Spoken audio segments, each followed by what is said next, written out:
In the last part, zinc handed its electrons to the copper ions. Today we will capture that handover as usable electricity. Then copper sulfate dissolves, it splits into the copper 2 plus ion, which catches electrons, and the sulfate ion, which is only a spectator. The zinc atom on the rod sheds 2 electrons, and the zinc ion sinks into the solution. This loss of electrons is called oxidation. Those 2 electrons travel to a copper 2 plus ion, and it becomes copper metal on the rod. This gain of electrons is called reduction. Oxidation and reduction happening together make a redox reaction. The whole reaction is solid zinc plus the copper 2 plus ion gives the zinc 2 plus ion plus solid copper. For example, zinc plus 2 silver ions gives the zinc 2 plus ion plus 2 silver atoms. Another example, iron plus the copper 2 plus ion gives the iron 2 plus ion plus copper. We can split this into 2 half reactions, one for oxidation and one for reduction. Then we add them, the 2 electrons cancel, and we get the overall reaction. Every term is accounted for, and the charge balances, plus 2 on the left equals plus 2 on the right. A metal wire is full of electrons that are free to move. Would they move every which way, so this gives no usable current. Give them a one-way push, and the electrons flow together. That flow is current. In a single beaker, the electrons just jump straight across inside the solution, with no wire. The reaction still happens, but it gives only heat, no usable current.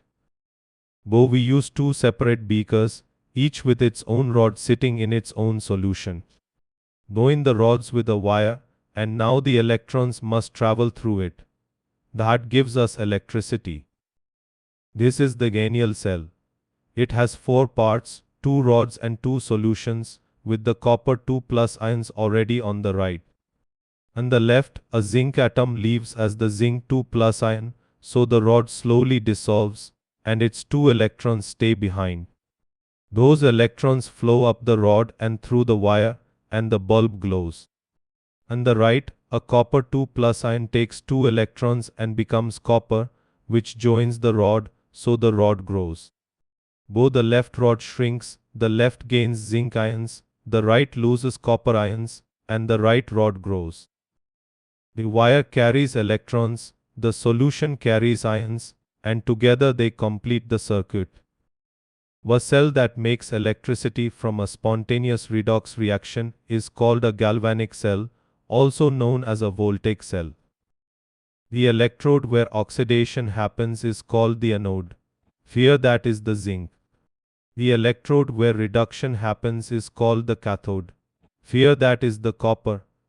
The anode is the negative side, and the cathode is the positive side.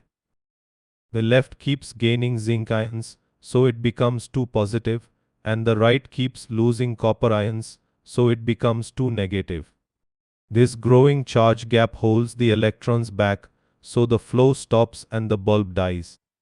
To fix this, we add a salt bridge, a tube of potassium nitrate, which carries potassium ions and nitrate ions, joining the 2 beakers.